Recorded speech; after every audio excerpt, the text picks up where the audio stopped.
আবিদ আজানকে সুন্দর মতো রেডি করিয়ে আমরা চলে এসেছি আমাদের সে আত্মীয়র বাসায়। আমরা এখান থেকে চলে যাব মুন্সিগঞ্জ। আজকে মূলত বিয়েটা হবে মুন্সিগঞ্জেই।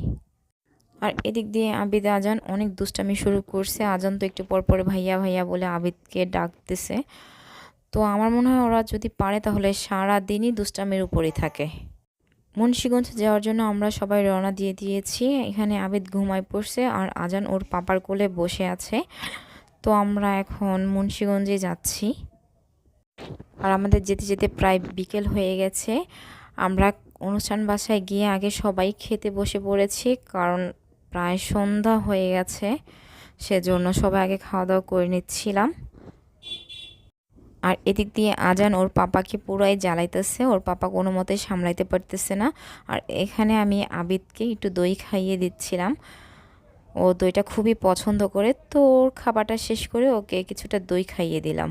ও খুব মজা করে দইটা খাচ্ছিল। আর গ্রামের রান্না তো, লাকড়ির চুলায় খাবারগুলো খুবই মজা হয়েছিল। আর এখান দিয়ে আমার বড় ছেলে একটু পরপর আমাকে ফুল দিয়ে মাম্মি আই লাভ ইউ বলছিল। আমার কাছে মনে হয় একটা মেয়ের প্রথম ভালোবাসা যেমন তার বাবা হয়, ঠিক তেমনই একটা ছেলের প্রথম ভালোবাসা তার মাই হয়। তো আমার ছেলেরা এখানেও দুষ্টামি শুরু করছে। ওদের সারাক্ষণই শুধু খেলা আর খেলা। ওরা বরের গাড়ি থেকে ফুল নিয়ে আসছে, নিয়ে এসে দুষ্টামি শুরু করেছে। এখানে আমার আজানও কম না, ও খুবই ছোট, ওর এখন প্রায় 20 মাস। তারপর মাশাআল্লাহ ও অনেক কিছু বোঝে। ও ওর ভাইয়ের দেখা দেখে আমাকে ফুল দেওয়ার চেষ্টা করছে একটু পরে পরে, আর আমার সাথে খুবই দুষ্টামি করছিল। তো আজান ওর বড় ভাই আবিদকে দেখে হাঁটু করে ও আমাকে ফুল দেওয়ার চেষ্টা করছিল। আর আমার খুব হাসি পাচ্ছিল যে আমার দুই ছেলে আমাকে মানে চোখে হারা এত পরিমাণ ভালোবাসে। আর এখানে সাগরনাটাও দেওয়া হয়ে গেছে, একটু পর বর খেতে বসবে।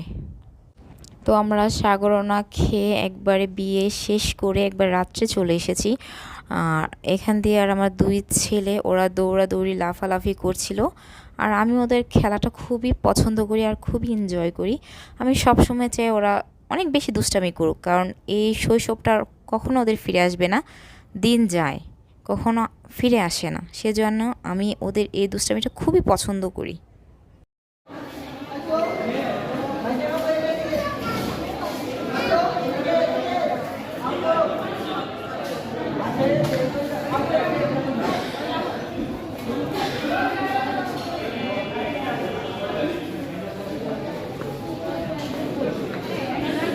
তো বিয়ে শেষ হয়ে গেছে, একটু পরে আমরা বাসায় চলে যাব।